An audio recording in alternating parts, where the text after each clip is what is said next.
Hi, this is Steve from Roofer 911. I'm on a roof in McLean, Virginia that has multiple roof leaks.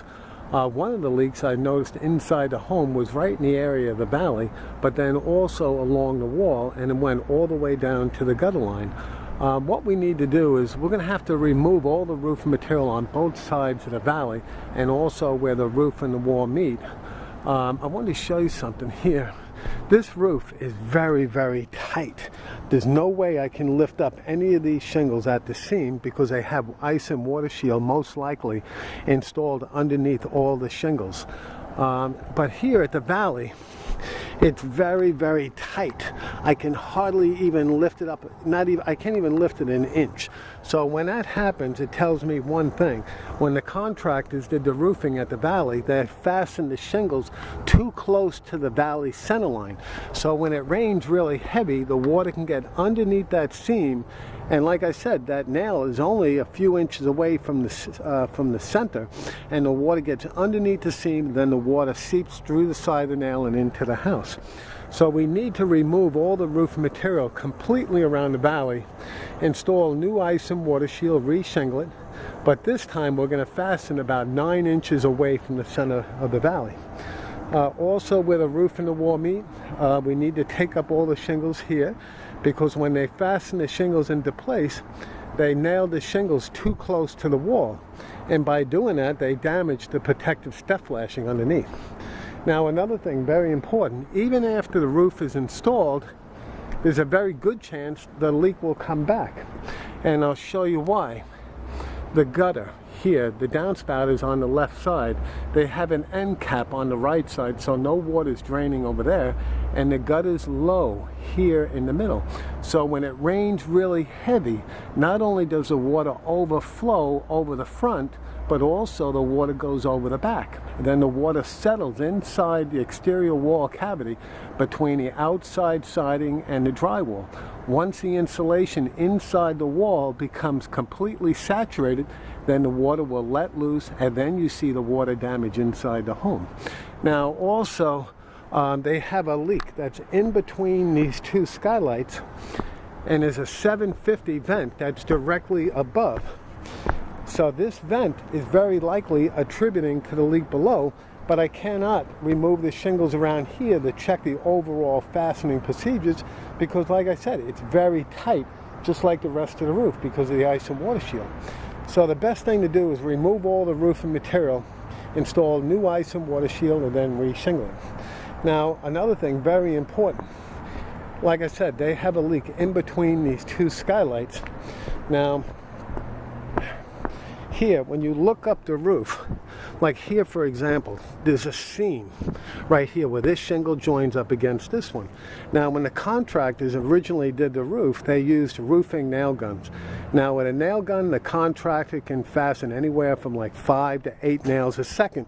And if he doesn't pay attention to where he's placing each and every nail, especially when they're in a rush, some of the nails are going to be exposed at this seam. So even though the shingles are very tightly adhered to the roof, the water can still seep through the seam, and then the water will leak right through the side of the nail, and the water will just travel down the roof on top of the felt, and wherever the water finds an opening like a tear in the felt, that's where it will settle. So with this leak, we need to focus on everything. Also, the homeowner said that there was a leak next to the skylight. So what we'll do is remove all the roof material completely around the skylight, and then we're going to install ice and water shield and re-shingle it. Now, here you can see somebody puts caulking where the roof and the side of the skylight meet. And whenever I see something like that, it tells me one thing. There was a leak here before, and somebody tried to resolve the problem by caulking the area. But caulking is just masking the problem. You have to take things apart to get to the source. Now, another thing is where the dome meets up against the metal, many times there's hairline fractures right at the metal, and the water can seep right underneath, and then it will leak at the skylight and then settle down near the gutter. So what we'll do is clean up all the dirt and dust completely around the skylight, and then we're going to seal it with polyurethane. And that's it. With this leak, we have to target everything as a whole, because if I don't, I will most certainly be back in the future. So that's something I do not want. Again, my name is Steve. I'm Roofer 911, and we specialize in roof repair in all areas of McLean, Virginia, and all areas of Northern Virginia. I can be reached at 703-475-2446. Thank you and have a wonderful day.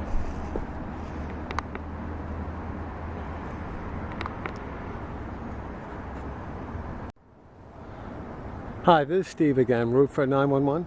This is a continuation from the last video of the home in McLean, Virginia. The homeowner has another leak around the skylight, and one thing I noticed right off the bat is after the skylight was leaked the first time, the contractor came back a second time, and he installed what they call a water diverter on the back side of the skylight, and they're really a complete waste. And the reason why is the reason why it leaked to begin with is because of improper installation. Most likely they have nails fastened too close to the side of the skylight, say here, so when it rains heavy, the water comes down the roof and then it backs up underneath the roofing shingles, and the water seeps right through the sides of the nail and into the home. Now the water diverter is nailed up here, so the same thing can happen here. The water can hit the diverter, especially during the melting snow, and the water will go underneath the shingles and seep through the side of the nail. But also, what about the space between the water diverter and the skylight? When there's a very heavy rain, the water is going to get inside here and it's going to find the same opening as before. So what we need to do is remove this water diverter and then remove all the roofing material completely around the skylight. Then we're going to install an ice and water shield completely around and then re-shingle the area.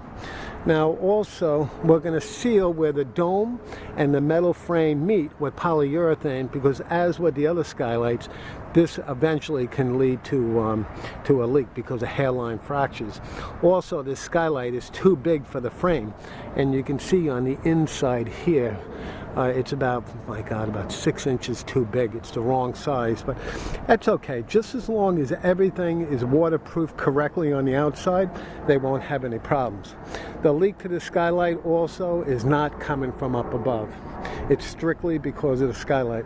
Now, looking at the roof further, I see you have no ridge vent going across the top, so you can develop condensation buildup in the wintertime. The attic fan is very good for the summer.